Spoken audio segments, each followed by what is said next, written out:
What up, homie? What's up, dude? Can you hear me? Yeah, I can hear you just fine. Sweet. Dude, I'm running so behind.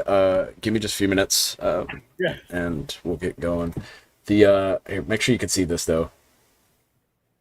Yeah, I see it. Okay, we're rolling with guns up tonight because my PC was not having it Okay. with the other, so we'll do that.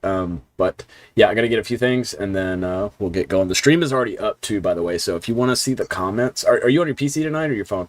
Yeah, no, I'm on the computer. Okay. And it worked out, dude. My daughter's 6, so she's not going to dance either. Oh But fuck. Well, either that way, sucks. But okay, yeah. cool. All right. Well, I'll be right back.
Dude, I've been I just can't wait until like this is all I have to do.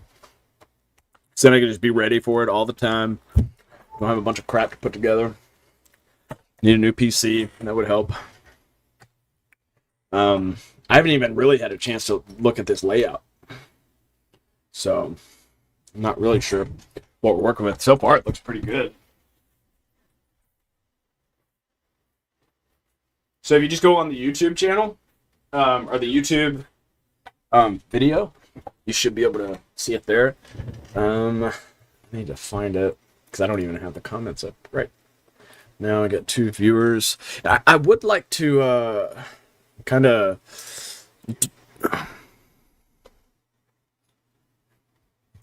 Okay, there you go.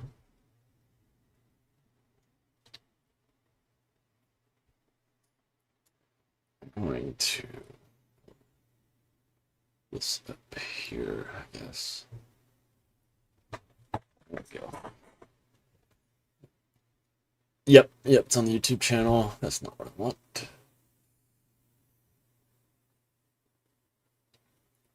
Why did that go down there? Yep, you should see the Lone Star Major or Open. Yeah. Okay. So there's that. I got that. Okay, now. Oh, what I don't think you're gonna. I don't know if you're gonna be able to see the teaser video. It's okay. We can make it work. So yeah, what I was gonna say though is I do want to kind of engage a little more with the chat tonight. I know that's something we don't get to do a lot. If I pull this out, can you still hear me? Okay.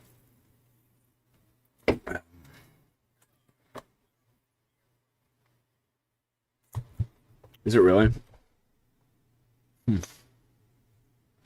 Hopefully it's not me, but I'm also like really zoomed in for some reason. What if we do it like, is that better? It had to been, yeah. I think I'm gonna try to pull this up here. I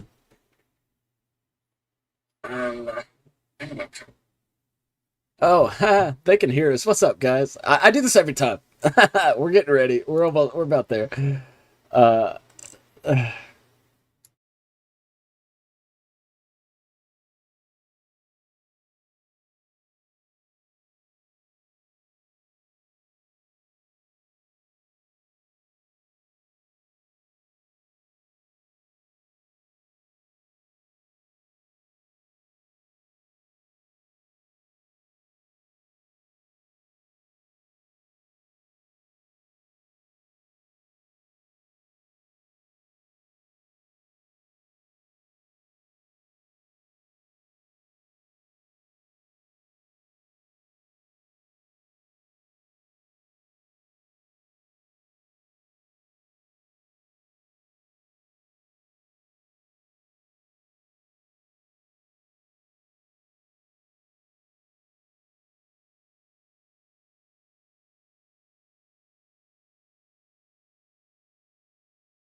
I just love that intro, dude. It's so good. It's so good. Yo, Eric, what's up, dude? So, this is twice now that I've left our mics on during the warm up. I turned my audio on for my little monitor here, and I'm like, oh shit! Like we just been rambling on for 5 minutes, and nothing's going on.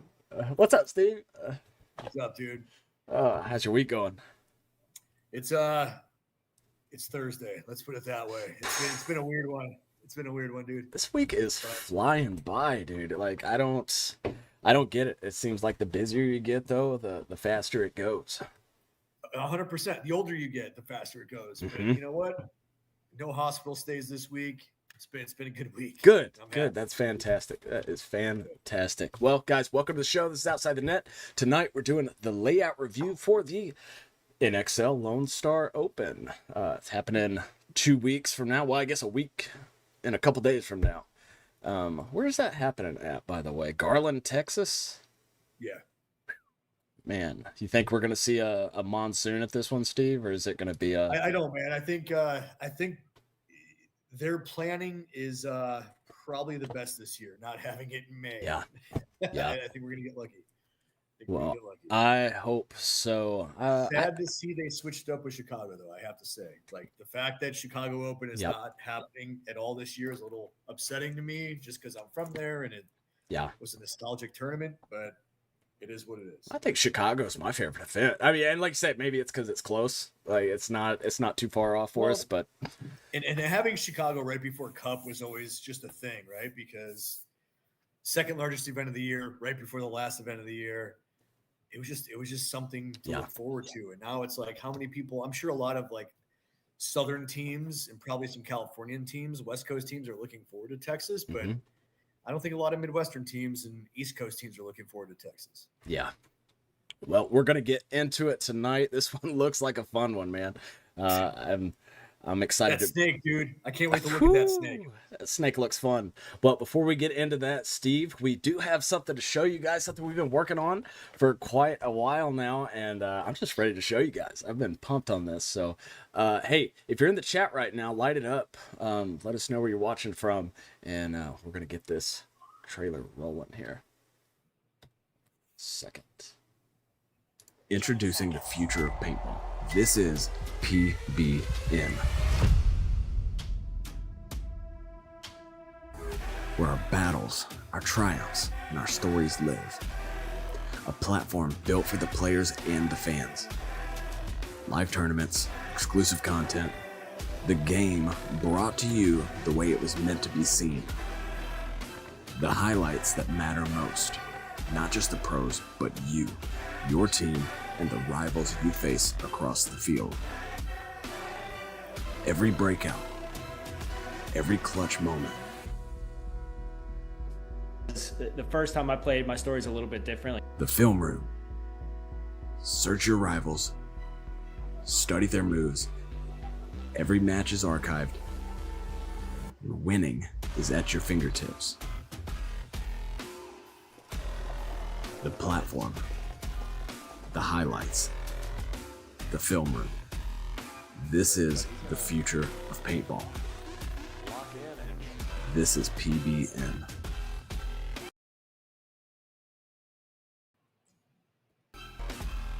Nice. Woo, Steve, what do you think about that, man? I think it's what's next and what's needed in paintball, dude. I mean, I don't know what else to say about it. I think a lot of guys have been asking for it, and I think a lot of people need it. You know, love the NXL, love the fact that we have pro exposure, but you know what? I've been saying it for years, and guys that know me personally, and you and I just started working together, Grady, but Grit and PBN have a lot to offer right now. Yeah. And I think that this encompasses what I've personally valued and what I have set out as a mission for myself. Going all the way back to the guys that do know me, going all the way back to Breakout Paintball. This is what I wanted to do years ago. This is what the smaller guys in the industry need. I think the divisional level is what grows the sport. Yeah. Period. 100% agree. I could not agree with that more. And we can dive into the PBN at the end of the show. We got so much to talk about, so you guys get your questions ready. But if you do end up having to leave before we get there, don't miss out. Go to the description of this video and hit that link to go to the landing page so you guys can join the waitlist. You'll get notified with all the updates for when the platform will come out. But get your questions ready for the end of this show, and we will talk all about the PBN. But let's dive into this layout, Steve. Let's see if we can get this thing up here. Let's ride. It looks fancy. Whew. Okay. Well, where do we begin? Dude, let's take it old school and just start right back at home. Okay. See where it goes. I've got to. You guys will notice we're using the guns up tonight. My computer was not having it with my virtual studio, so we're just gonna go with the old guns up. It'll be fine, but we may have to work out the buttons. So the cool thing I see right out the gate, right? In my brain, Brady, and by all means, I love doing this with just you because we have no interruptions. Yeah. but my brain goes towards shooting right. I mean, if you shoot snake side, right? Look at that shot, like right there into that tower / snake insert, right? Yeah. You can kind of you don't necessarily have a good shot at however we want to label it, right? If you want to label that S1 or whatever, that little Aztec there. Yeah. But to me, what you do have a shot at is you have a shot at the Cobra, man. Oh, yeah. From home, you have a great shot at the Cobra and into the snake, right? You can drop some shots into, and again, I'm just going off the cuff here. Like, to me, the Cobra would be that tower. The S1 would almost be that mini Aztec. S2 would be the juice box, right? That brick. That's just my personal preference. Obviously, I'd probably change it up. I'm just going off the cuff. Yeah. But what I'm saying is you would shoot right off the rip. I would throw some shots out at Cobra, right? Out at that tower. And then you also have shots at the mini Aztec, so that insert. Because I think guys are going to go there instead of – you're going to have two things happening, right? Actually, three. I think we're going to have a guy go out directly into this Aztec that you're pointing at right now. I think you're probably going to see – not probably. You will see guys go out to that corner because it's a tower, and that tower has a lot of control on this field. I haven't even looked at it yet, but I can tell you right now it has a lot of control, and I want to take a look at it with you. And then you're going to have somebody go into the money, which is that can, right? Yep. Or the god. Sorry, not the money. The god. You probably call that wing the money. But between this can and that tower, I think is a lot of control. And I think it just depends on what teams want to pivot where, right? You probably don't want to send two guys in there at one time, but if you just go into that tower alone, Brady, I think it has a lot of control. And I think you're probably going to get more use out of your ones going straight into that Aztec. Personal opinion. Okay. So I was trying to get, and I think these actually have it built in to where you can draw. Let's see if you guys can see this. Okay, so let me just back up here and let's see if we can get this drawing on the screen. Well, what's happening?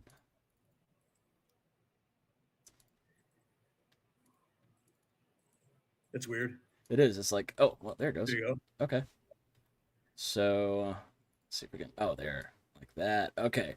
So we're going to send our one up to the Aztec, right? Yeah. Okay. Yeah. And this would be, and for the guys watching, this would be one play, right? I personally think we can get away with sending a guy in there off the rip. Because if you're running low enough and you're fast enough, you have that 50 wedge or 40 wedge. Nobody can get in there. Yeah. I mean, that's low enough. Like, that shot's going to be really hard to hit.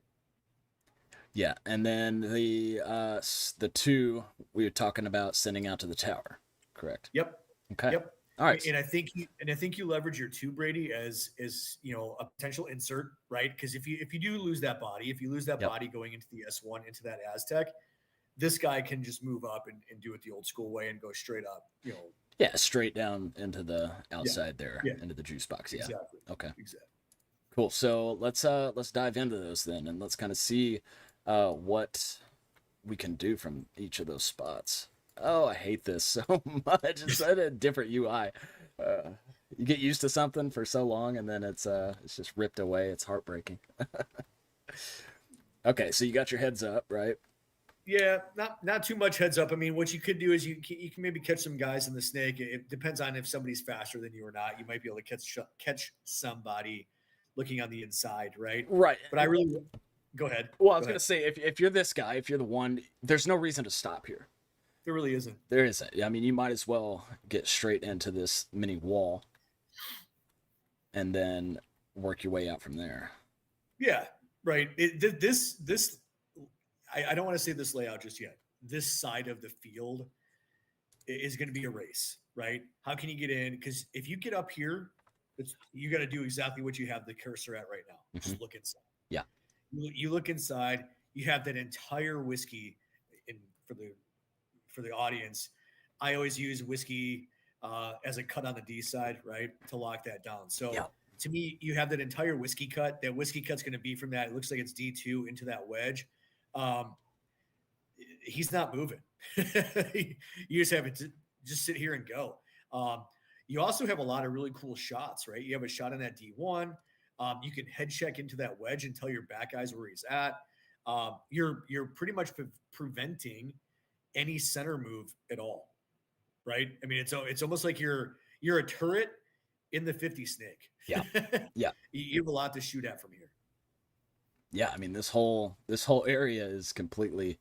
You have the ability to lock all that down. So, okay, so we stop here, and then let's take a look. There we go. We got control back. Going down the wire. And this is going to depend on if you have a 2, right? So if you either got to fight your way out or wait for your opportunity. I mean, let's see if we can get lower.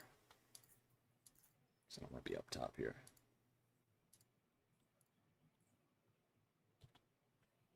There we go. Keeps wanting to bounce me up. Oh, well. Yeah. It's the only thing I've always disliked about Guns Up. The controls are not very user friendly, but it's okay.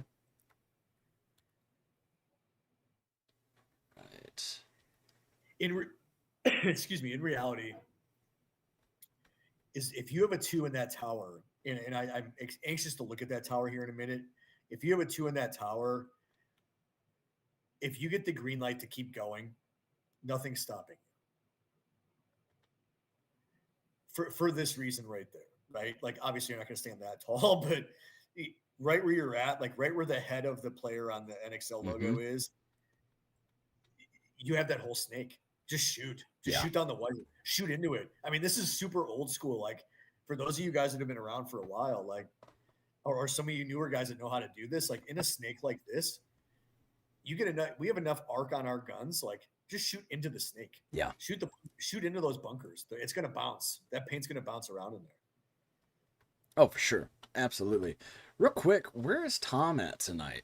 I fully expect. Very surprised that Tom Lucier is not watching us. Well, he may be. He may just not popped in the chat yet, because I talked to him about 6:30, so he should know. Guys, hey, for all you guys watching, if you will, go ahead and share the stream out for us. That'll really help. And if somebody wants to go ahead and share it in the Discord as well, would be much appreciated.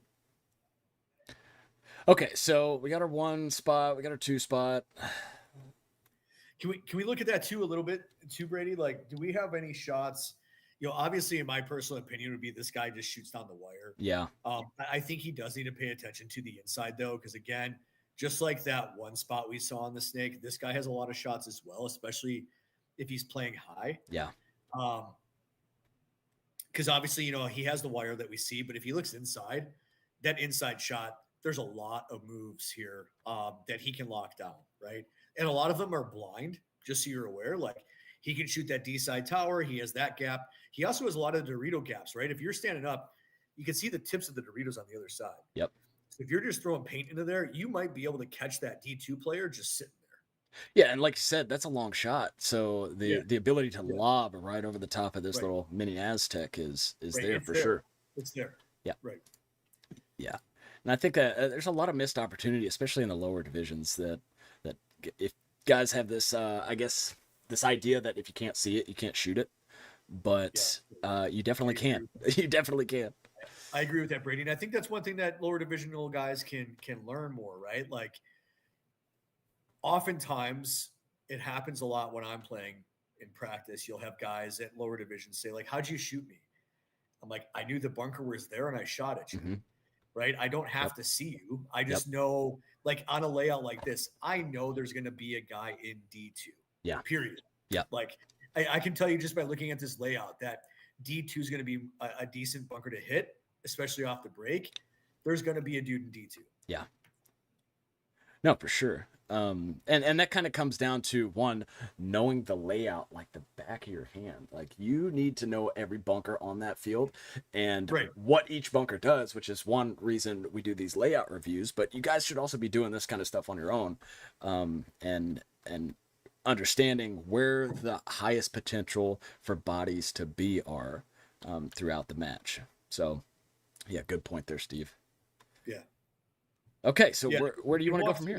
Let's go. So I think the snake's pretty self-explanatory, right? We don't have to walk through each bunker in the snake. Yeah. I mean, I can tell you off the rip, like, that juice box isn't too super. Like, that first juice box is not the best bunker on the field. I would honestly just go up to the wing in front of you. Like the mini W, that to me is a much better bunker. Yeah. And you really don't have anybody locking you down, right? Like, the tower cannot see you. The tower can lob some paint this way, but you can't be openly seen. The D2 is a threat, but if you're low enough, that D2 couldn't even get a shot on you. No, I mean, you got to be down here. Yeah. The only threat is going to be heads up, right? If there's somebody in the snake with you. So exactly. But if you're anchoring, right? Like, I hate saying this, but, like, you probably never want to not have a 2 in the snake. You want to have a guy in that tower. For sure. Pretty consistent. But even then, Steve, I mean, that wing sticks out quite a ways from that juice box. So you stay tight in here. I mean, you're solid to get up to that wall. So, yeah. So I think we're going to say it. This might be the second time of the season where I'm right.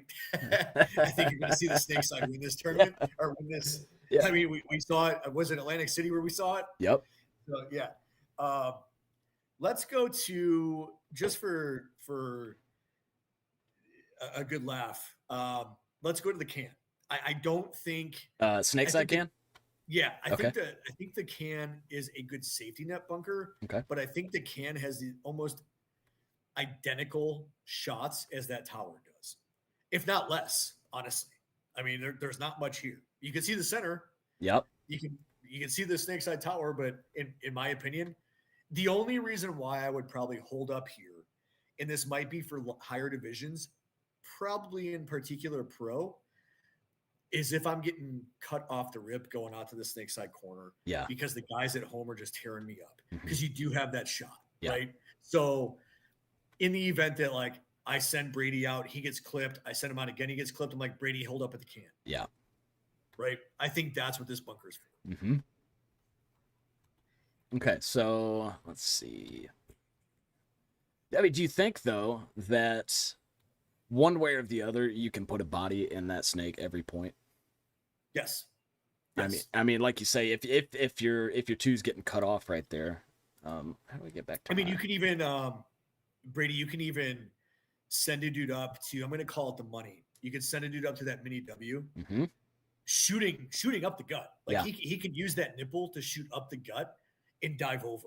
And what's stopping him? If you go down into that mini W and crouch down like you're playing it, let me get down there. You can show them. You can show them how hidden they are. Like, you got nothing. That's about as low as I can get. Yeah.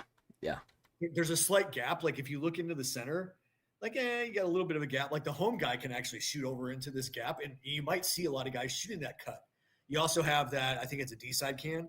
So you have somebody that can shoot this cut, but what's to say you can't just throw a couple balls their way and go in? I mean, that gap, what is that?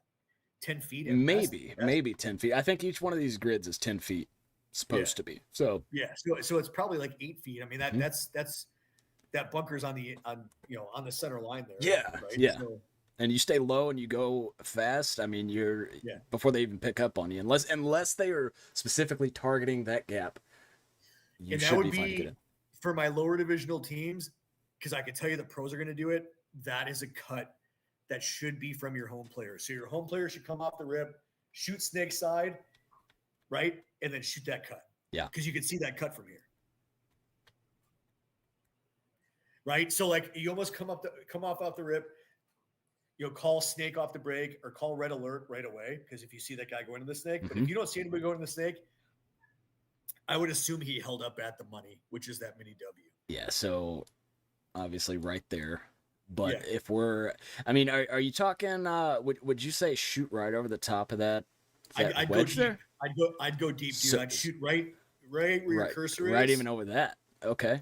I would go right in between your two yellow lines. So I would be shooting way deep at that tower because I'm going to risk A, if you have a snake guy that's just not intelligent enough and he's running high, I'm going to clip him. B, if I kill that 2, if I kill the guy that's playing that tower in the 2 spot, I eliminated a threat too, because that bunker to me is a good bunker for this field.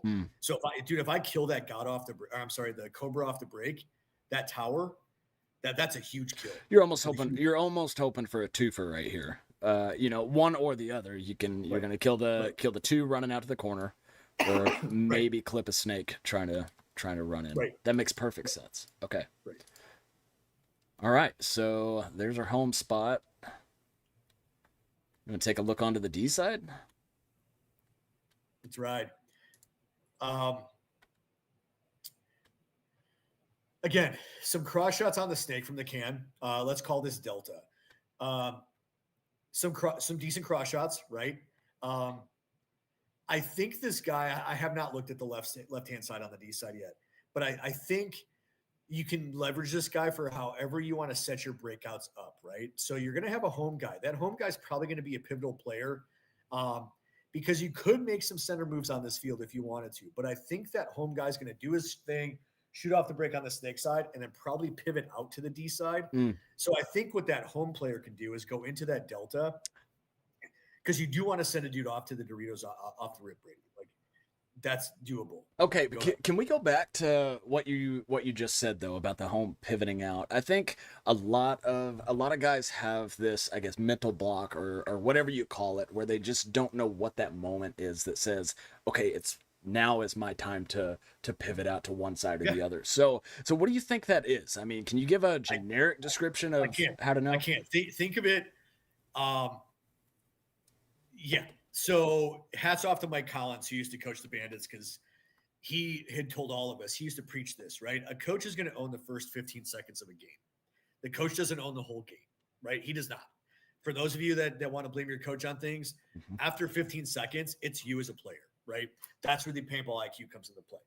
So why I say that is think of it like a job to an extent, right? Like I gave you a role. And what is your role as my home player on this layout? Personally, it'd be like, hey, Steve, shoot the cut going out to Cobra. Like shoot deep and then pivot inside it. If you do not see somebody go, if you see a Cobra runner, call it. If you do not see a dude like look like he's running the dive into the snake, do not call red alert. If you see him there, call red alert. But your job is to shoot deep at the Cobra and then check off if somebody went into the snake, call that red alert, and then shoot that cut. Shoot the cut until you no longer can shoot it, right? So if he shoots it and he's like, oh man, the point's playing out, I haven't seen anybody go in, or there already is a snake player and I'm calling red alert, you can trust that if you're 2 players in the Cobra, he's got that snake wire, dude. If he comes off of that, that's on him, right? That's the job I gave him, is to shoot that snake wire. So this dude's going to take that assumption of, okay, I have a job of shooting at the Cobra. If I kill him, obviously, yay, that's good for us, right? B, call out the snake call, red alert, whatever, right? My next move after I do that, my job is over. So now I'm going to check off what's happening with the field, right? Is my Cobra guy alive? Number 1. Number 2, what's happening on my D side? Is my D player up past that D2? Right? Did I lose my other? Because remember, there's another guy that we haven't placed yet. Yep. Did I lose? Have I lost a guy on that D side? Yep. Now I'm going to kick out to that Delta. Right? So when I say pivot out, you're almost going to use a guy like the home player here as a guy that's going to be A, your anchor, but B, he's going to fill a spot. Yeah. Okay. So when I say that, Brady, I mean I gave you the job. You did your job. Now your job is to also assess what's happening. You did so good at explaining that just now, by the way. Thanks, that was perfect. Okay. So just to recap that, if you do your main job, whatever your coach tells you, you check that box first. And then you look to see, did somebody die on Snake's side? Nope. Did somebody die on D side? Yep, that's where I'm going. Or vice versa. Yeah. Yeah. And you can do Mike Collins would appreciate this, or you audible it, right? Where you might have a point where that home player's got to push. And that push could be, right? You got your snake player set. Your snake player's in the 50 snake. You have your Cobra player set. Your secondary as his home player is to go up the gut. Go to that tower or go to that mini W. Yeah. And you go into there, and now you have another job. Maybe if you go to that tower, your job is to shut down, and I guarantee you there's a gap right there to the left. Look at all those gaps he has on that piece side that shoot. Oh, yeah. Right? And you might have to tuck your butt in a little bit. I don't know what the snake can see because I obviously haven't looked at it. But if you take a knee in here, you got the whiskey cut, you got the tango cut, or I'm sorry, tequila cut. You have those cuts. Those zones are locked down. Nobody's going anywhere. And now look how close you are to your D player. Yep. Like, hey, Steve, what do you got? What do you see? Right? Now I'm super close. For all you guys that like to scream and yell to your teammates, you know, it's a good way to keep communications tight is be close to them. Yeah. And look, you got nothing. Like, I got that mini W, but I think if you tuck your butt in and only look D side on here, that snake guy really can't shoot you if you play it smart. No, I mean, if you're hugging that side of the bunker there, I mean, it's going to have to be. Yeah, I don't think he has a shot on you. No. So in my mind, you have two options with your home player as a coach. Use him as a pivot, which obviously you should, and that comes from an IQ, right? That does come in from experience. And I'm hoping some of the lower divisional guys can adopt that. Is it's okay to be like, oh shit, my Dorito guy died. Let me kick out. I can leave home abandoned. It's okay on a field like this. Yeah. Or you simply like, oh, okay, I got two guys out left. I got two guys out right. I did my job off the rip. I shot my cut. I shot my lanes. Well, my coach told me to move up to center. So I'm either going to, depending on how the field is playing out right now, I can either go up to the money or up to the, let's call it the monster is the tower or the rocket. We'll go up to the center tower. And that's what that home player does. Beautiful. Man, if you guys are liking this right now, smash the like button on this stream. This is good stuff. Daggum. I see my buddy Peyton Hoyt's saying he can't wait till he. P-Town, what's up, baby? What's happening? PBN. Yeah. Yeah, he's that's a good dude right there. Him and Trent. Yeah. Eric, are you still hanging with us, bro? I ain't heard nothing from you guys. You guys just been quiet, soaking up all this these knowledge bombs Steve's dropping for us. Knowledge bombs. All right, so we hit the money. Let's dive into these Doritos a little bit. I said money, Delta. Personally, I wouldn't go to D1. I would only if I was going to go to D1, that would mean like I'm absolutely getting destroyed, and I need to get my D player somewhere without dying, and he's going to go here. If I'm doing that though, I'm just going to hold him up at the Delta, dude. Like maybe I'll double home or some stupid crap. Yeah. But I'm not going to put two dudes within feet of each other unless it's absolutely necessary. So my goal on this is to send that Dorito player up as far as I can. In my opinion, if they're low, they can go two routes on this, right? I can run around to the baby in the D2. And for those guys that are wondering, I don't like to call mini Doritos a Dorito. I'm going to call it baby all the time. Yeah. So that D2 will be technically the third Dorito up the field, right? So I would run around that baby into the D2. You can also run in front of the baby into the D2 because there's not much other than that dude playing that Delta has to L out and shoot straight up. I don't think that's going to happen. Yeah. You might have some dudes that are leveraging the home guy to shoot some of those cuts, which is a very big possibility. But in hindsight, if you look back at the Doritos from the home again, there really isn't much. Like you can get in. Like, yeah, you can get into D2 pretty quick. I mean, I think the only shot you really have to worry about, and this is I mean, maybe not so much a stretch, but that gap right there, somebody You got to be lobbing running through pretty that high. cut. Yeah. You got to be running pretty high. Yeah. The other thing, if you L out to that delta really quick, Mm-hmm. like go out to it and then straight up look at the D side, you have that cut right there. This guy does have shots into the Dorito, but it has to be a really fast run, and he has to literally like run out shooting at it, right? Yeah. Honestly, by the time that happens, if you have a quick dude, even me, and I'm not super fast, I'm crafty, but not super fast, I can get into that D2 pretty quickly. Yeah. Yeah, you think the fear of getting shot holds a lot of people up trying to make those big moves? I do. Yeah. I do. And I'm going to call him out, and he'll acknowledge this. That is the problem of some guys like JT Sims, right? I've been working a lot with him personally. I've been purposely going out on Saturdays to work with him, and I can tell you when he gets shot, and a lot of guys do this, so JT, don't take it personally. When he gets shot, it's I suck. This is horrible. What he's not realizing is, and again, as a coach, I'm going to think about this. What did I tell you to do? I told you to go to D2 off the break. Mm-hmm. Did you make it into D2 off the break? Yes. Okay, cool. Did you get shot after you made it? Yep. Did you do your job? Yes. Then I don't care about it. Yeah. Dude, you're playing paintball. You get shot. Mm-hmm. There's 5 dudes on a field. So if you're doing your job, and my job that I gave you, right? Remember that 15 seconds I told you guys, right? That 15 seconds was I want JT going to D2 off the break, and you made it to D2 off the break. You just got caught maybe head checking or moving up into that wedge. Dude, you did your job. I'm not going to be mad at you. Mm-hmm. I'm not. Like, you did the job. Let's just tighten it up. Like, how did you get shot? Where did you get shot from? But I'm not going to be pissed off at you for dying once you're there. As long as you do your job, I think, to your point, Brady, I think a lot of guys get fearful of, oh shit, I'm going to die. I'm going to die. I'm going to die. Well, that's like telling yourself you're going to get sick. You're going to get sick if you constantly tell yourself you're going to get sick, right? So don't tell yourself you're going to die. Be like, I'm going to try my best to get in here. If you get clipped, figure out from when. If you got clipped, then maybe hold up at the baby. Stupid bunker, in my opinion, but maybe hold up at it. Mm-hmm. Yeah, and it just comes back to, one, trust in your coach, but also trusting in your team that, so what if you die? They're going to pick up the slack, right?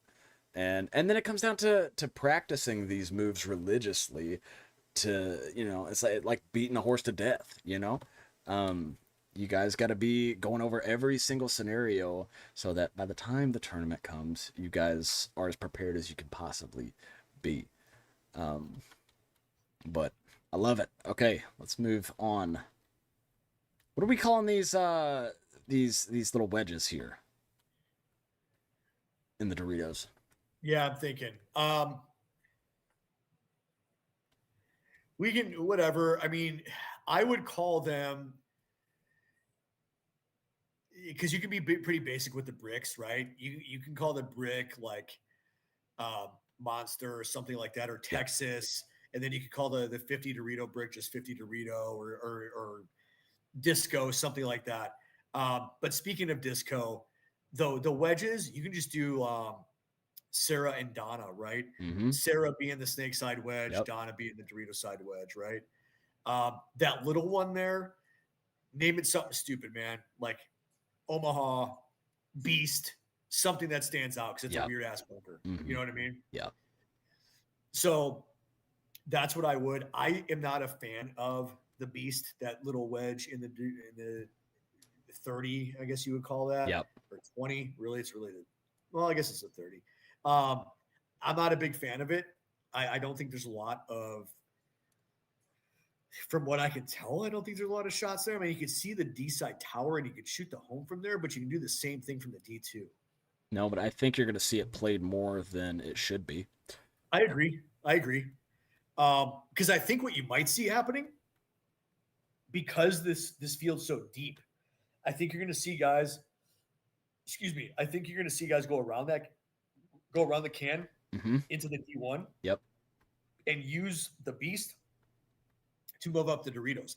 I don't think you're going to see a lot of dudes. I mean, you will, but I think you're going to see a lot of dudes play this to move up. Yeah. Because if you look on the inside of this wedge, you can kind of see quite a bit. Even if you wrap it, you can see the center of the field. But if you look through, I think if you look heads up from the wedge, like not wrap it, I think you can see the inside of the Doritos. Yeah. Right there. Yeah. Yeah. Yeah, and for the most part, I mean, well, you got a couple spots you got to watch out for. So you got that snake side tower. Like it's crazy to me how easy Cobra can see you from here. Yeah, But remember, most Cobra players should be looking down this tape. But in hindsight, you got some blind shots. Like you might, again, lower divisional guys, listen up. You can lob some balls in here blindly. You won't even know they're there. Yep. You shoot them in the back. Yep. Well, and that's like, okay, so if you know that somebody can see you, you can see them. So, right. At least your gun can. Your paint can get to them. So, yeah. I mean, lob some balls in that direction. You got a sliver right here on the delta. Same thing there. I'm trying to think what else. You also have some shots. They might be a little too high, but you also have some shots at home in that snake side cam from here too, right? You just lob them over that brick, but they might be a little too high. Either way, dude, it's paintball. Like, shoot your guns, right? I'll say this, kind of. I think Kyle Berry may have brought this up when we talked to him. Like, the one thing I think divisional guys make mistakes on is they want to limit what they're shooting. Dude, we play a sport where you have to use the resources that you have. Yep. The resources that we have are paintballs. Like, this shouldn't come down to it's funny to me, and I'm going to say this, and I'm probably going to offend some of the guys that watch this, but like, you have the money to spend on vapes, right? Half the paintball players I know vape. You guys are spending money on your vapes every day. Spend the extra money on paint. Yeah. Like, don't worry that paint's going to cost you $150, $200 at a tournament. Like, if you shoot it, you win. Yep. That I never really thought of that like that, Steve. But I mean, I think lost tournaments because of that.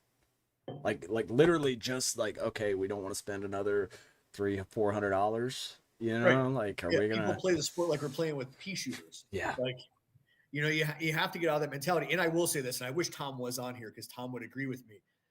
The Bandits won so many MPPLs in Pekin because we probably shot twice as much paint as every team.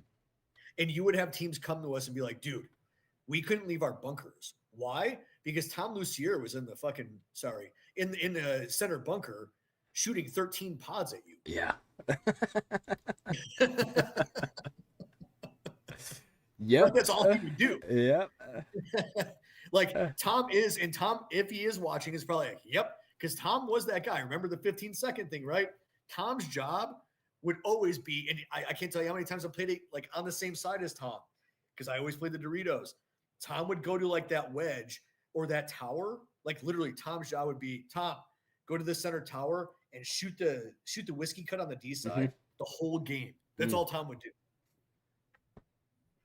And I think a lot of lower divisional guys, Brady, just don't think that way. No. Because like, oh, I can't spend an extra $45 on paint because I have to buy my vape and my weed when I get home. And I'm being real. Yeah. Yeah, and maybe it's not that specific or that vain, right. But definitely the point is there. But so Peyton, I know you play D side a lot.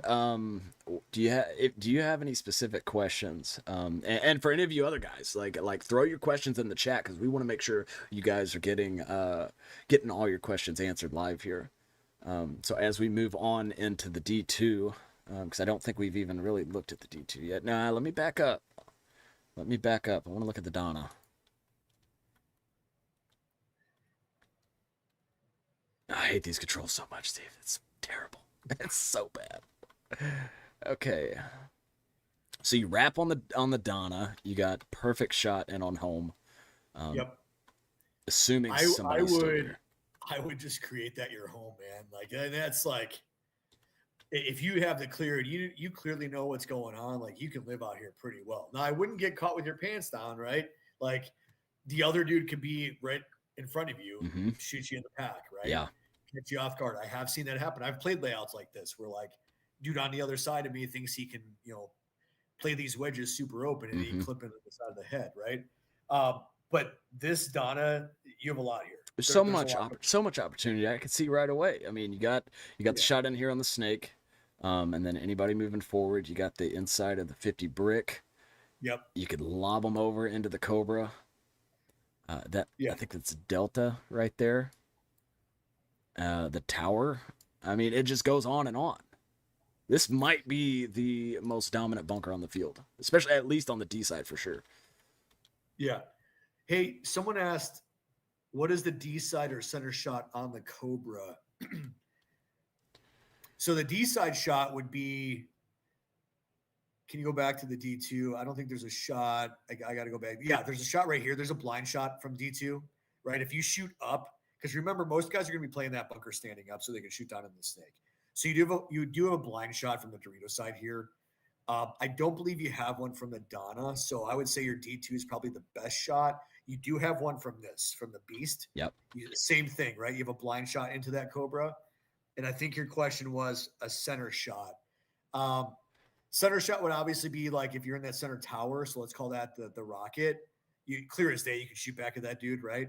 And then you also have the guy playing, well, here obviously too. This would be the same thing as the Beast and the Donna, but you also have a home shot too, right? So that home shot can lob them way back into there, right? So there's at least 4, maybe 5 bunkers on this field that you have decent shots on the Cobra from. Yeah. If that answers your question. Yeah. Right there. So, good question from the general. Right. He says, beautiful, thanks. You are welcome. Okay, so let's see. We were in the Donna, and we discovered at least 5 or 6 different things you could do here. Now, if it's me, I think I'm going on the tape, right? To go to the 50. I would head check the tape first. What I would do personally, though, I would look on the inside of this bunker first, because depending on how the layout is playing, what kind of point it is, you kind of want to call out bunkers from here, right? Because you can head check if there's a delta, right? You can see the can, you can see the home. I can see the snake side can. I can see the snake, right? So if I get in here, I'm like, holy crap! Like, stream of paint's going at me. He's either in the Viper, or the S3 or whatever that is. Yeah. So like, I think you leverage this guy as another voice, and it all depends on. This is where like communication comes into play, right? It all depends on where your homies are at, right? Yeah. What's happening? Where's everybody at? What do we have playing down? What's the score like? Or what's the count? Are we 5-4, 3-2? Like, what is it? Because this guy here, I think, can look on the inside, Brady, and head check and be like, oh, okay, cool. We have a home, we have a Cobra, we have an S3. Well, I know the home has a shot on me if I try to go into the 50 Dorito, right? That brick. But the S3 does not. He's going to lose me. And the Cobra has a shot on me, but there's a good chance that Cobra is probably still looking down the snake. Right. And then Brady, that's where I would like wrap it and look, because I think if you wrap that Donna, I can see the home. Yep. Right. So I got shots on him. If I move up a little bit from here, I can almost duck walk it behind that Dorito, and I can see the Cobra. So now I'm going to go. Perfect. So, yeah, because that's really, I mean, there's 3 minus the Viper. There's only 3 bunkers that it can shoot you unless somebody's wide on the wire. Right. And that's where, like, if you're this far up the field, you should know to a T. Thank you, Tom Luciers of the world that have great communication skills. You're going to know where everybody's at. Yeah. So if you're in a high body situation, you're just living here, right? You're painting the whole picture of the other side of the field. Yeah. Once you start getting down to a 4-on-2, 3-on-2, that's when you're looking to move. And you know, Brady, another good call out for like some of the folks is just because, and I think I get this, right? I get this way too as a Dorito player. You want to fly down these Doritos. That works in certain scenarios. I can tell you, and I'm going to go back to the Midwest Bandit days. When you're shooting a lot of paint and you're a team that does play the pocket, because there are a lot of pocket playing teams, it's okay to sit in a bunker like this and just get shot at. It's okay to let the dude in that tower right there, the rocket, shoot 15 pods on a cut at nothing. Like literally just shoot at nothing while you get shot. Right? Not shot to be dead, shot at in terms of like your bunker will sound like there's fireworks going off because it's getting shot so much, and you just sit there and let that guy kill everybody coming through. And I'm telling you, it works. Does anybody in the chat know why that's important? Like, I'm curious to know if you guys picked up on why that's important. Because if somebody is lighting your bunker up, that means there's a gun that's facing you and not your teammates. That gives them more opportunity to get down the field and go to work. And in Brady, lower division teams, this is for my D4 and my D5 guys, right? Your lower divisional guys are going to get antsy. So if I'm sitting in this wedge and my bunker's getting shot to crap, there's a good chance at the D4 level, probably more at D5 too, probably even more at D5, but at the D4 level, you guys get so antsy, you're going to try to keep moving up to shoot me like, damn it, I can't get this guy. Keep shooting at this damn bunker. Yeah. What you're not going to see, though, is my homie Tom Lucier is sitting in this tower just shooting that cut because he's not shooting your bunker. He's shooting the ground in front of your bunker. So the second you get greedy and you want to come shoot me, you're dead.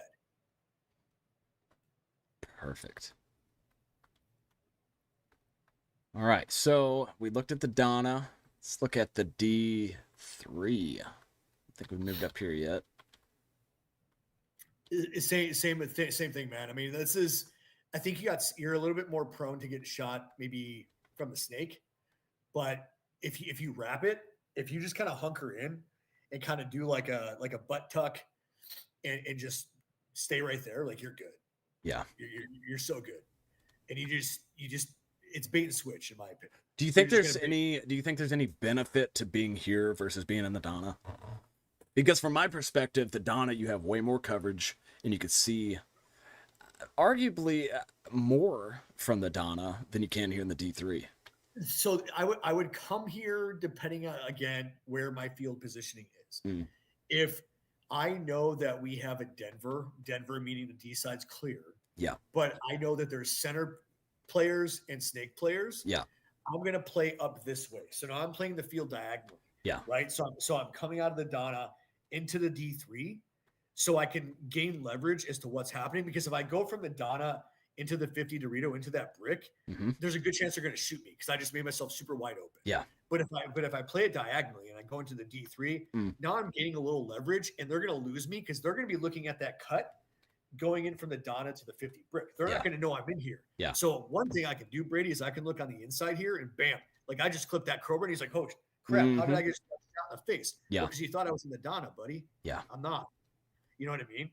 So again, it's all, I would play this based on field positioning. Okay, so let's go. Let's take a step back then and talk about what you said about the Denver call, because that might be a little bit, in that little higher IQ zone when we're talking about zone calls and how that works. So can you kind of dive in a little bit and explain what you mean there? Yeah, it comes down to communication, right? So you're gonna have two calls, right? And you guys can call however you want. But being from St. Louis, you guys probably heard this a lot. You'll hear the St. Louis call. The St. Louis call means everybody on the snake side's dead. Basically saying anybody, you can do it however you want, depending on the layout.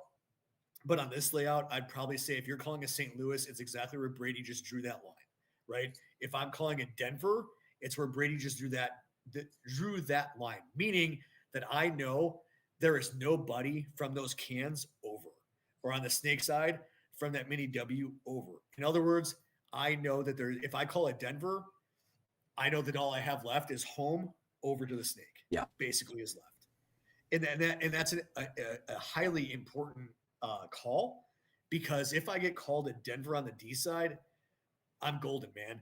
But the first thing I need to do in terms of communicating is, hey Brady, what do we have? If we're a Denver, where are they? Yeah, it's not, oh shoot, there's a Denver, let me blast on the field, because I can't tell you how many 3-on-5s I've seen lost. Meaning the team with 5 lost because the dude that heard of Denver or heard of St. Louis was like, Free Willy. Yep. Like, I'm running down that D side and just gets clapped up because he has no idea where those 3 guys are. Right. So when that call is called, I would almost triple check that thing. Do we really have a Denver? Are you like, if we have a Denver, call out the rest of the players. And if you hear Cobra S3 home, all right, cool. We do have a Denver. Well, and alternatively, okay, the Denver call or whatever your team makes it is the first sign that I need to be looking to move down the field. And from there, you don't have to just run for it. You don't have to run for it. Exactly. Yeah. You wrap from the outside and you check off all these spots that the potential threats could be. So, you get a Denver, okay, first place I'm looking is at the home. Is there anybody there? And then I'm just going to continue to wrap my way around until I have a free zone to bump into the next position. Yep. You're welcome, Peyton. Not a lot of guys know that, man. I'm glad I can help. Yeah. Perfect. Good. I'm glad that was useful to talk about. So good. All right. So there we go. I mean, here's the 50. Honestly, man, the 50 is going to be a bait and switch bunker, right? Kind of back to what we were just saying. You listen to your calls, you know your field positioning. Use the 50. Now you can get up here pretty quickly and shoot some folks in the back line if they're slow playing it. This is where you would, if you have an attacker that's pretty aggressive and you're playing against a pocket play team, you can use the 50, right? But a pocket play team's going to have great guns. So you got to get through those guns to get to the 50. Yeah. But once you're here, you can just bait and switch from back here, right? 50 is a 50, right? And I think on this field, that's exactly what they are. They're not bunkers you need to get to off the break and just sit there because, quite honestly, you're just going to die because you're gonna get picked apart, or have somebody come running up because it's probably going to be relatively easy to get up here, right, strategically, but there's so many bunkers in between that and the 50 that I would much rather play than just getting up there. Yeah. No, I don't think we looked at the Sarah earlier. Nope, we didn't. So let's take a peek at it and see. I don't think there's much here other than that. I think we did briefly. I would say that whiskey cut all day. Like, you want to send a guy, this would be a Tom Lucier bunker. Like, I would name this Tom's bunker. You send a guy up there if you want. Like, you can almost send your home play. I don't know how the run looks, but like, this could be a spot your home player goes. Well, let's take a look at it. I mean, it's like you say, it's not something you're going to do every point, but it might be a disruptor play where you want to switch it up a point, maybe have a little shock factor. Send somebody up the gut there. Yeah, you can send somebody up there, and you can get pretty creative with it. You can send your snake guy up there, right? You can kind of do a weird crafty play where you send your snake guy into that Aztec, and he's head checking that Dorito, and if there's nobody there, he goes straight up to that wedge and just locks down that Dorito cut, right? Then you have the guy playing home gets in the snake. You can do something like that. You can get crafty with it, right? But yeah, I would say that the Sarah would probably be more strategic, more of like an audible bunker if you want to lock something down. Yeah. I wouldn't send anybody there. Like, that's not a standard bunker in my opinion.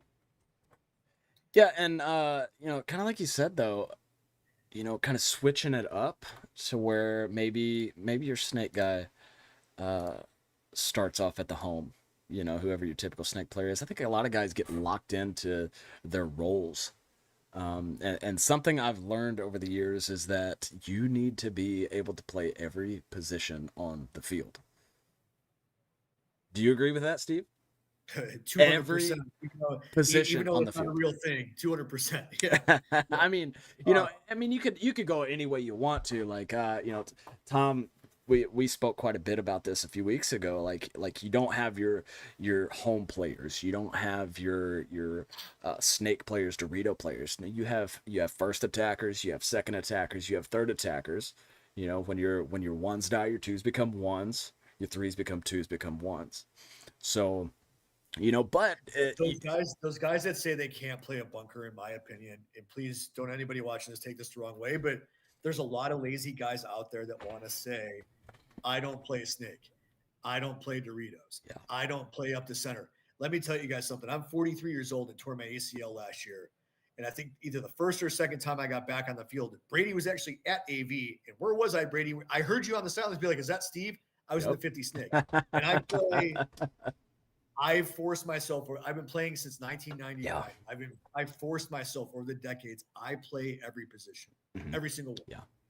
Well, do I have a preference? Absolutely. I play Doritos. Yeah. But if there's a layout where like, hey, Steve, we need you to go to the snake, done. Right. Yeah. There is a semi-pro Slaughterhouse March of last year. It was an asymmetrical field and it was mirrored. And you had a snake on the Dorito side. I had to play it. I'm a Dorito player. I played the Dorito side. I had to play the snake. It was a snake that kind of L'd out, right? Like I had to play it. What are you going to do if you only play Doritos? And like you get on a field that's like that and the Dorito side has a snake in it. Yeah. Yeah. Got to be ready for every situation that could be thrown at you. So there we go. I mean, I don't know that we can break this down anymore. Now, do you guys in the chat have any questions before we move on? Because I still want to talk about the PBN and everything we're doing with the platform, but we don't want to move on if you guys still have more questions on this layout. Now, I also, while we're waiting on you guys, Next Gen is coming up this weekend, Steve. I know. I mean, it's exciting. I can't believe the year's almost over, dude. But yeah, it's crazy. Exciting. I mean, we started strong in January, and I didn't imagine we would be we're like 10 layouts deep with all the we've done Next Gen, we've done MSXL, we've done NXL. I think we need to add a few more for next year if I'm not mistaken. We've got USXBL, we've got Max, we've got so many tournaments we've got to cover. That, no, I don't know which ones are the most valuable. There's Tom. We're all right. I've heard my name like twice in 5 minutes, so I had to sign in. Where were you from the beginning? That's what I want to know. Why were you not in here this whole time? He's like Mr. Belvedere sitting in like the lazy boy chair. Like, I'm just listening to these guys rattling. Yeah. Let me sign in. Oh God, we love Tom. Let's see. Honestly, I didn't get a Discord notification. I knew I was forgetting something, Tom. I knew I was forgetting something. But I think I told you earlier that we was going live at 6:30. You should ping everyone in there when you go live. You're right. You're absolutely right, Tom. You know, I'm the one that say excuses are for the weak, but I'm going to make an excuse here. And I'll acknowledge that I'm weak for it. But I was dealing with some stuff. My computer wasn't acting right, which is why we're on Guns Up and not in the PBN studio. So you must have, hey, Tom must have missed the trailer for the PBN. Did you miss it, Tom? He probably did. Oh, I think this is a good time. We'll play the trailer one more time, and then we're gonna dive in to the PBN and what that is all about. Here you guys go. Let's see. Introducing the future of paintball. This is PBN, where our battles, our triumphs, and our stories live. A platform built for the players and the fans. Live tournaments, exclusive content, the game brought to you the way it was meant to be seen. The highlights that matter most, not just the pros, but you, your team, and the rivals you face across the field. Every breakout, every clutch moment. The first time I played, my story's a little bit different. The film room. Search your rivals. Study their moves. Every match is archived. And winning is at your fingertips. The platform. The highlights. The film room. This is the future of paintball. This is PBN. Oh, Steve. It's so good. I love watching it. It's exciting. It's so good. Man. It's so good. All right. So, yeah, any questions from Tom? I think he was the only one that wasn't in here. Let's pull up the landing page. So if you haven't signed up for the waitlist, go over to the link in the description for the Paintball Broadcast Network. Give me your email address. I'm not gonna spam you. I don't do that crap, but I do want to give you guys updates of when the platform launches officially and all the updates that we're bringing to it. So let's just talk about some of the things that we have planned for the PBN. Tom says, "Oh no, everyone's gonna know our super secret breakout plans."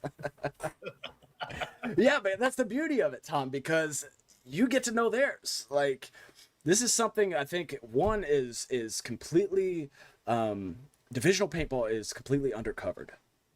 Like, there you have these few scattered tournaments out there, but nobody has ever put divisional paintball in one place to where you can log in, you can type in your team, you can type in the Midwest Bandits in the film room, and every one of your videos is going to pop up. So you get to go back and rewatch your past games, so you learn from your mistakes, you learn what worked, what didn't, but then you also get to say, hey, I'm playing St. Louis Faithful is my first game at this next tournament. I'm going to go watch all their footage. And hey, I'm playing St. Louis Blessed, my next matchup. I'm going to go watch all their footage.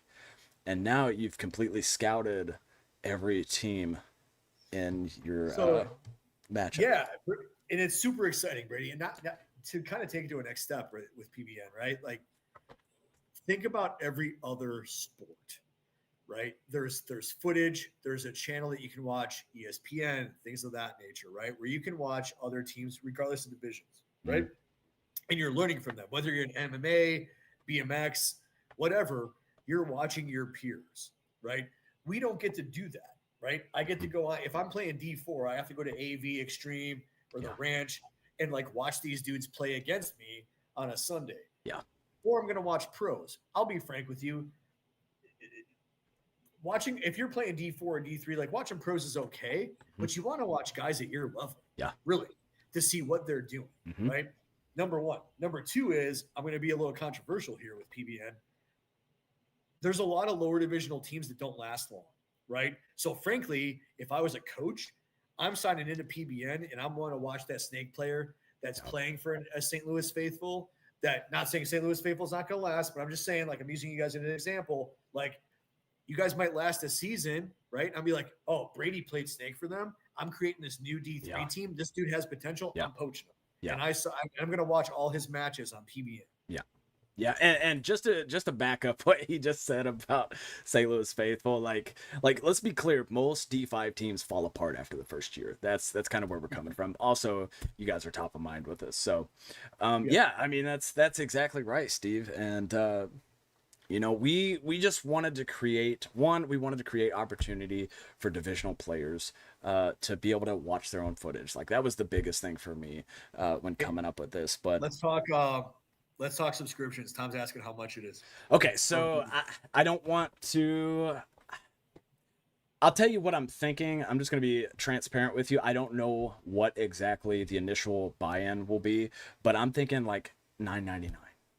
Like, I feel like that's a fair price. You know, it's kind of like we talked about the Netflix model. You know, and for the utility, the low price of $45.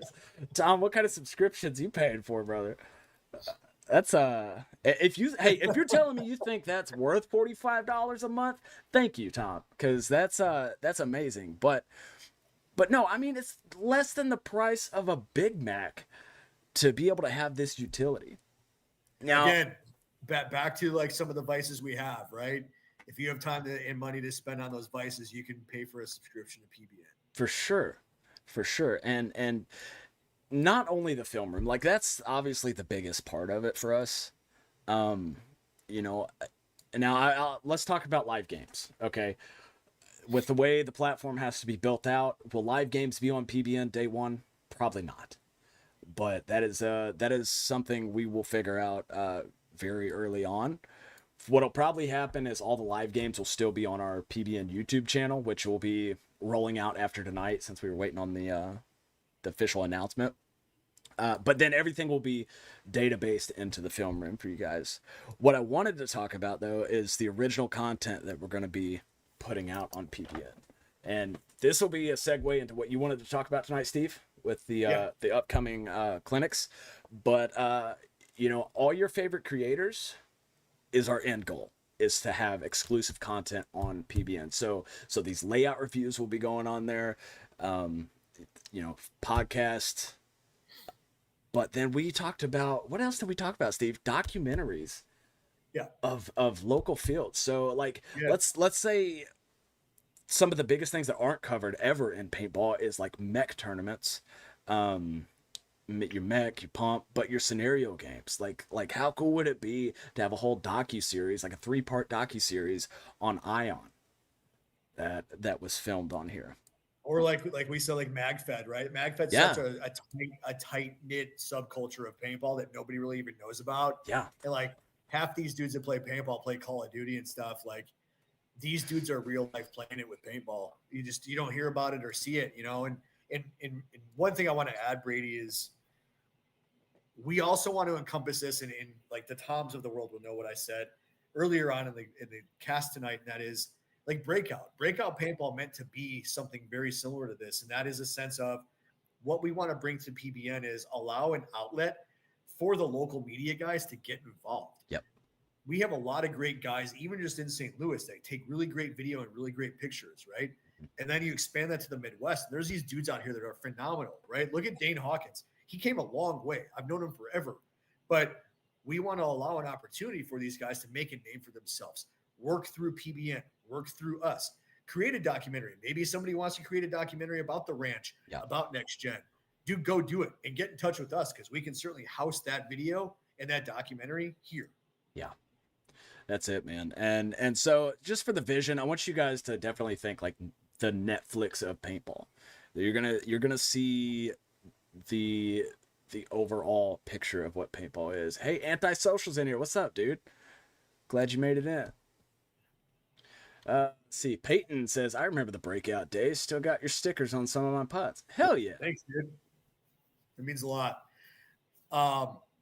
Yeah, I'm super stoked, man. This is like, you know, a pipe dream finally come true, and it's super awesome to be a part of it, dude. And that's what I think I told you this, like when we first got together on this, like my vision was the sports center of paintball, but even this I think is bigger than that vision. I think it's gonna explode. And so just so you guys know, all you guys in here, like our plan is to start with St. Louis, and obviously those are going to be the first games that are put in.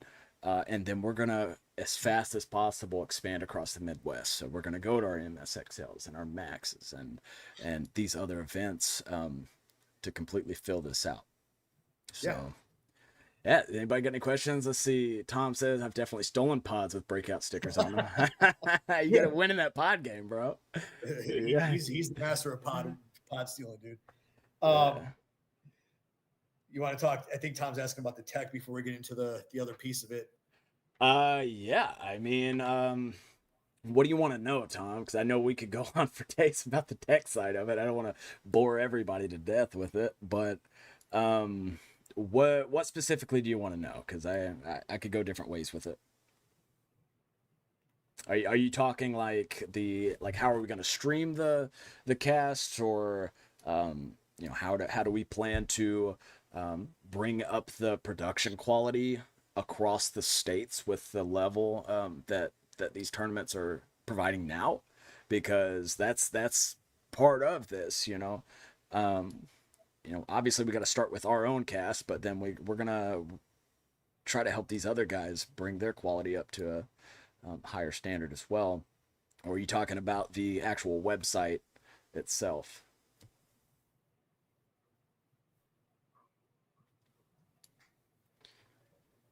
Is there anything else, though, I didn't cover, Steve, about this? AWS, Azure, are using a CDN, Cloudflare, storage requirements. Tom, that you're such a nerd, bro. You're such a nerd. Go play Helldivers 2. Hey, so I'll DM you about that, because that's a little boring for the cast. Let's move on to what Steve had to talk about. So let's pivot over to grit, right? Because one thing you guys may have seen as Brady's flowing through here is you do have the grit logo still, right? Like I can see it down at the bottom there. It's on the screen. So a couple things I wanted to bring up is you have PBN. Obviously, Paintball Broadcast Network's the massive umbrella here. But you still have grit. And one thing you guys are going to see is through grit, we're going to be doing podcasts that are on like mindfulness and mindsets. We're going to bring guys on like we did a couple weeks ago with Marcel Blake, right? We're going to try our best to integrate, well-being, personal development, and just overall like some good podcasts to take a look at and listen to that can cross over into paintball and other sports. So you guys won't see the Grit logo go away. You won't see that brand go away, because Grit is what's powering all of this, right? So I wanted to bring that up because you're going to see me more involved with, getting guys on that are talking about health, wellness, mental health. That stuff, for guys that know me personally, is huge for me. So we're going to integrate all of that, and that's going to also be part of PBN. So you're going to see a lot of stuff with the Grit logo on it. That's going to be more of that, what I just mentioned, more lifestyle stuff, right?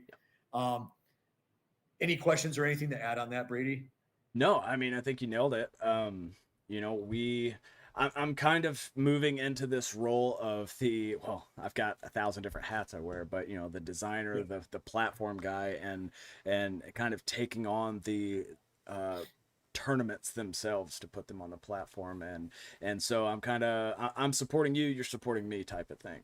Yes. And so yeah, Grit's not going anywhere. That's the heart of everything that started this, and we could just take a minute and talk about how Grit started. A year ago, like I was a little over a year ago now, like I was in kind of a deep, dark mental place of where I literally thought I could die at any moment, Steve. Yeah. Like I was unhealthy habits, eating habits, smashing sodas all day, not drinking water, not eating right. And I finally hit a breaking point when I had a conversation with my kids, and it wasn't even a conversation I had, but it was just a thought of talking to them, that I thought, if I don't change something, like this won't happen anymore. Yeah. And so, it's kind of the light bulb moment. I gotta fix this. I've got to change this. And so, listening to other podcasts and people talk, a common theme kept coming back, and it was the word grit. Like, you have to have grit to push past the boundaries that you have, push past your weaknesses, overcome your weaknesses. And so that, like I said, that word just kept sticking with me. And so when I started trying to figure out how am I going to make a difference in the paintball community, Grit just was it. I mean, I think it kind of encompasses everything that we preach, which is pushing past your limits. And we all, and I like what we're doing with it, Brady, because we all live it and breathe it daily. Yeah. Paintball is predominantly men. Right. Nothing against the ladies at all, but it is a male dominated sport. And men do struggle more with mental health. Right. So I think it's a really great thing to be bringing this a part of paintball. I can't tell you how many guys personally over the years that I've talked to and have had to help pull them out of a rut. Right. Speaking of Marcel, he and I probably 4 years ago did a podcast on mental health together. Right. So like it's a big thing and it's a big deal. And it's something I hold dearly because I've been playing this sport forever. And everybody I meet, like if you go and you check off all my friends, it all ties, 90% of my friends tie back into paintball. Yeah. So yeah, we're really excited for both of it. Obviously PBN's massive. It's going to be massive. Grit is going to have a lot of things to offer. We also have a lot of other things we cannot talk about today that we're working on through both of those pillars. But I do want to bring something up. We are working on doing, you guys all know that I do the Greenspan clinics. We've done 4 of them already and working on doing some more. And with that said, October 18th, which is right around the corner, we're going to try to do something a little unique out at AV. And that is to have 2 teams, at least 2 teams, play against each other in a clinic format. That clinic will be hosted by Nick Slowiak. Slowiak has agreed to come down for that Saturday and potentially Sunday if the teams are interested. Working out the details. If you or your team are interested, please hit me up. But it will be a Grit and PBN sponsored event. Nick is super excited to get down here. He and I go way back. I also wanted to kind of plug out, Brady and I have talked about this recently too, and that is I am working with Ruthless again. So We are going to start bridging some gaps with Ruthless as well for soft goods. So, if anybody is interested, please hit us up. We're going to have grit merchandise that will be running through Ruthless. We'll be working with John himself, but I also want you guys to know that clinics are going to become a lot more consistent with grit and through PBN. Yeah. Again, I know it's only 40 days away, but I don't care if you guys are D5 or even D6.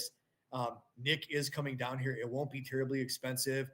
It will be team-based, not individual-based, though. So what we're trying to do is have it be an actual scrimmage, right? At least, well, obviously at least 2 teams, but 2 teams. Nick will be coaching both of them, if that makes any sense. We do have the opportunity to get somebody else in, but we're going to try Nick to do both teams. He's going to do field breakdowns, how we do all that, and then actually run the scrimmage and be breaking down that field with you guys as you're doing it. Again, we are working on some other things with that, but it is going to be October 18th. If anybody's interested, you can hit me up for more details.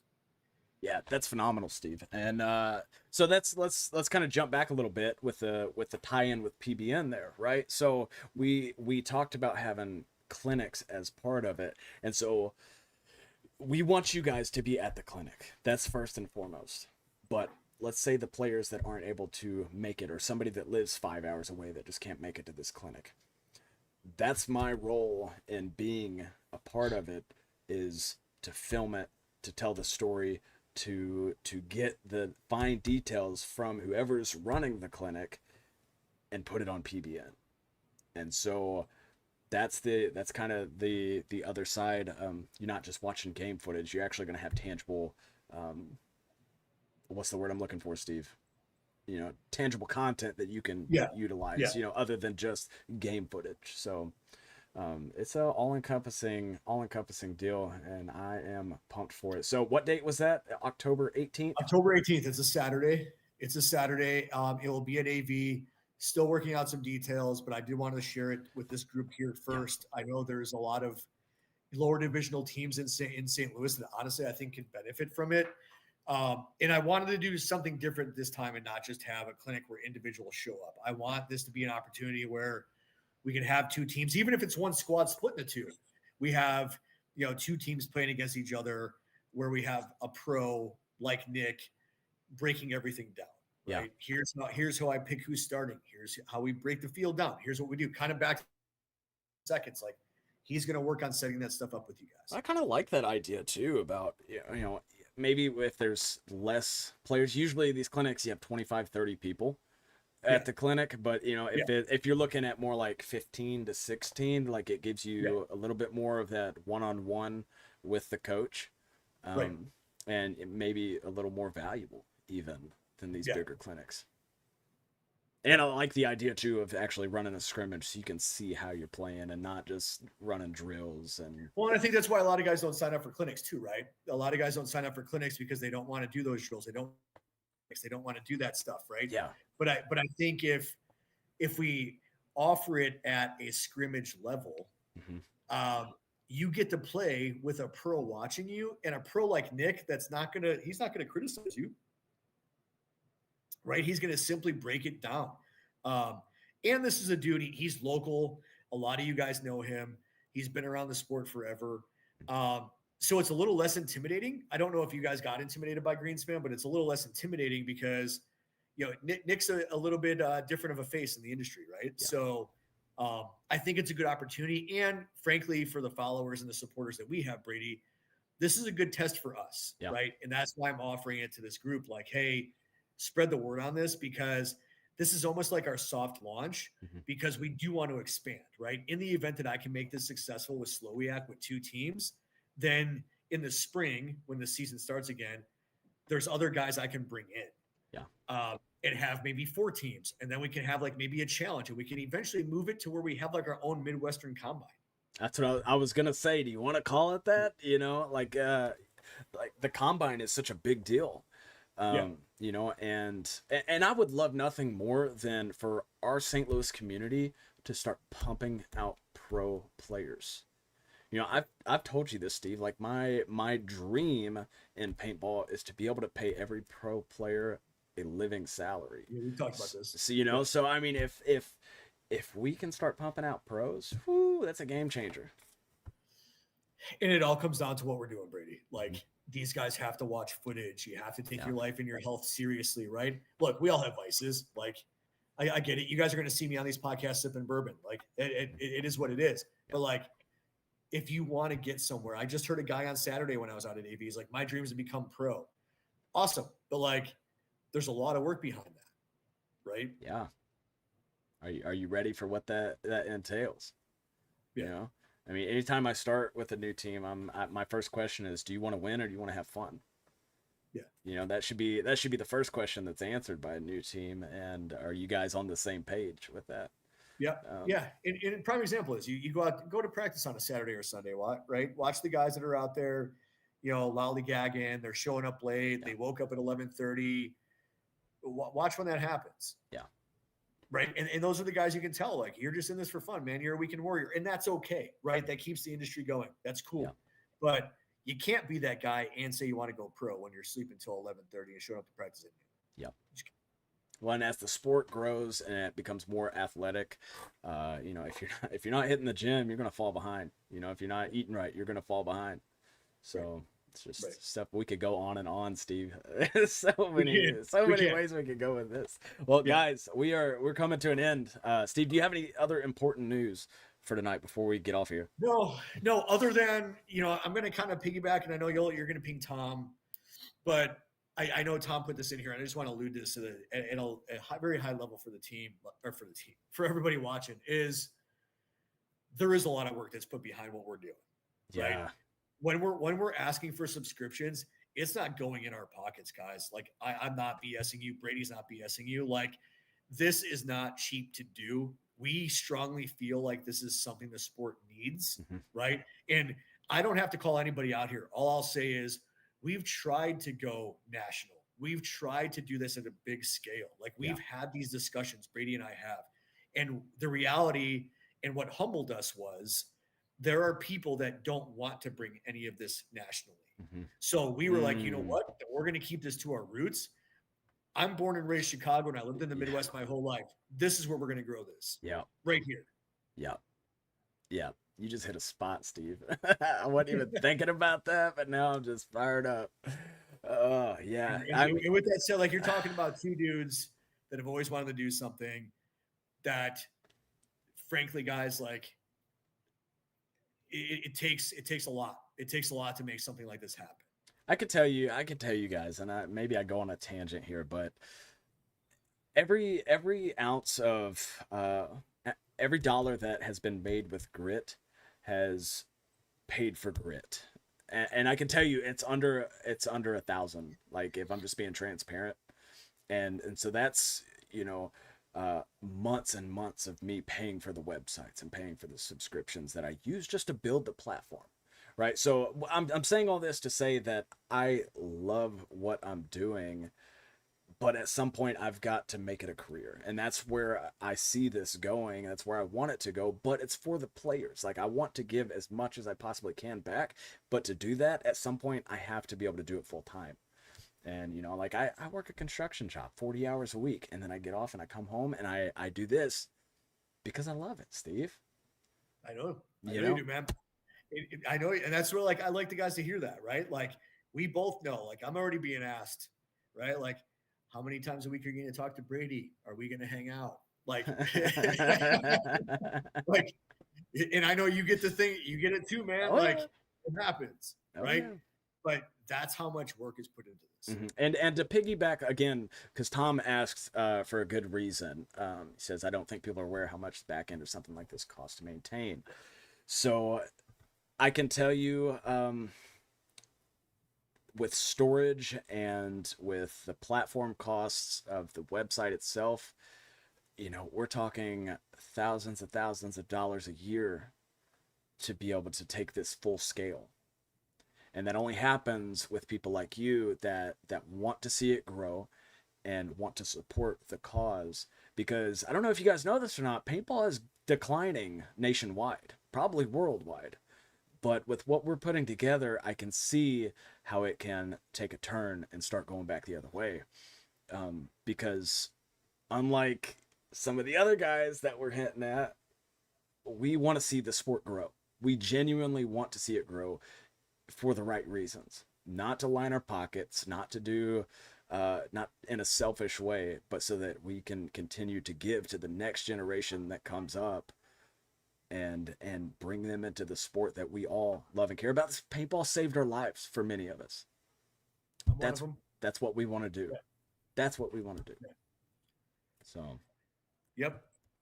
And that's, I would encourage, you guys actually heard it here first, right? So everybody that's been in the comments, everybody that's watched this show, you guys are literally the first ones that we've told. That's why we're so excited. And that's why we're anxious to see how many subscribers we can actually get before we actually launch. Yeah. It's a lot of work, guys. And it is. And again, I'm going to plug, something as simple as that clinic we're doing in a month, right? Like, even if I can get 2 teams to sign up for that, that means a lot to us, because that's proving that Brady and I, like, we hit a milestone. Like, what we are doing something that matters. Yeah. Yeah. And it's like so the little landing page I threw together for you guys, like, that's like, I'm gauging, do you guys actually want this? Is this something you want before I spend, 100 hours, 500 hours building this for you? Do you actually want it? Tom says, shut up and take my money. Thank you, Tom. That's why we love you. That's why we fucking love you, dude. So let's see. And that cost only increases each tournament is hours of footage. Exactly. He's so right. He understands. Tom knows. As we expand, it's going to get more expensive. Mm-hmm. Yeah. So, what is the subscription cost starting out? I don't know. I want to say it's going to be around $10, which is so affordable. Like, if you guys can't afford that, you can't afford to play paintball. I think we were playing around, we don't want to share too much, but we have played around like tiered approach, right? It'd be like a minimum of 10 and scale up. There's a lot of opportunity there, but we have not put anything in stone yet. Yeah. Tom says too cheap. It may be, Tom. We got to see the demand for it though, right? Because the market is what talks. So that's what drives us. So what I will ask of all of you guys watching right now is, every time you see something posted by PBN, share it. Like that's the simplest thing you can do right now, is share the crap out of it. Even throw a comment on there like, hey, this is what paintball needs. Something of a personal touch, because we all know that word of mouth is way stronger than any ad that I can ever put out there. Share this episode, because I honestly, like, I saw comments in here, Brady, like, we went an hour and a half, but dude, I think this is probably our best one. Oh, for sure, dude. Even though it was a breakdown one, it was a field breakdown. Hands down. It's still one of our best ones. For sure. Well, this is the stuff we love, man. We love breaking down paintball, but I mean, we like to talk to you guys. That's the most fun. So, all right. Well, Steve, I think it's run its course though. I think it's time 100%. For the end of this one. So we'll see you guys Saturday morning, bright and early, probably over on the Next Gen page, for D4 playing out at Extreme Paintball Park. So good luck to all you guys playing this weekend. Yeah. And for you guys playing NXL, good luck to you if you don't hear it from us before then. But if you are watching this in the replay, drop your team in the comments so we can give you guys a shout out. So 100%. All right, Steve, take it easy, brother. Everybody. Yeah, bye. Take care. We'll see you, man.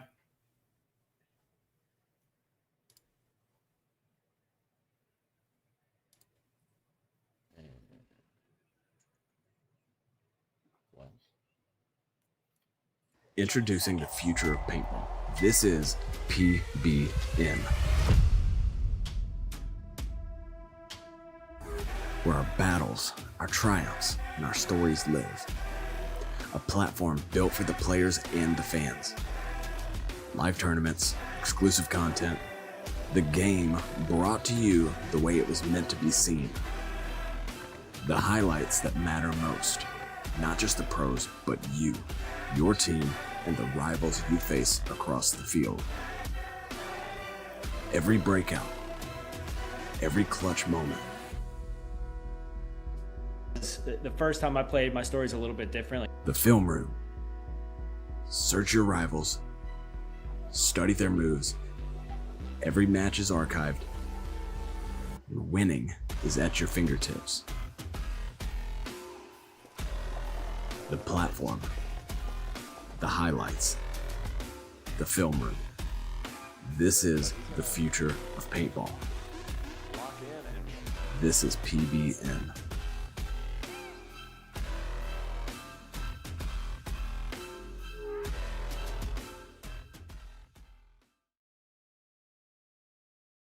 They can't see us.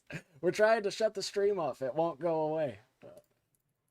These the bloopers that are. Where is it?